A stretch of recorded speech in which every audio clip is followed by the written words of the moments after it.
Supreme Court na lang ang tanging pag-asa ngayon ng mga transport group para mapigilan ang December 31 deadline ng franchise consolidation. Ayon pa kay Piston National President Modi Floranda, bagamat matigas ang paninindigan ni Pangulong Ferdinand Marcos Jr. na wag na palawigin ito, umaasa pa rin silang magbabago ang isip ng Pangulo alang-alang sa kapakanan ng mga tsuper at operator na mawawalan ng kabuhayan.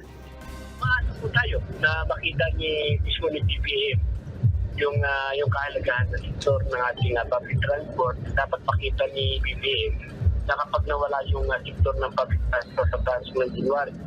Kapag natuloy ang deadline, nasa 35,000 o higit pa na mga driver at operator ang maaaring mawalan ng hanap buhay pagsapit ng January 1 ng susunod na taon.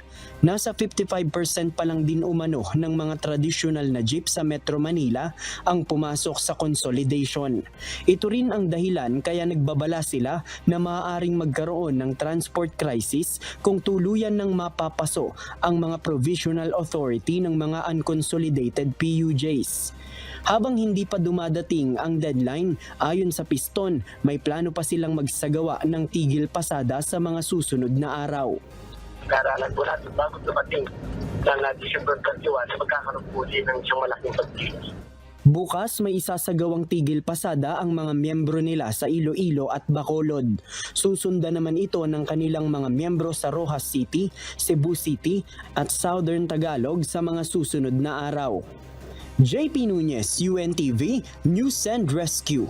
Diyos ang aming sandigan, serbisyo publiko ang aming pinahahalagahan.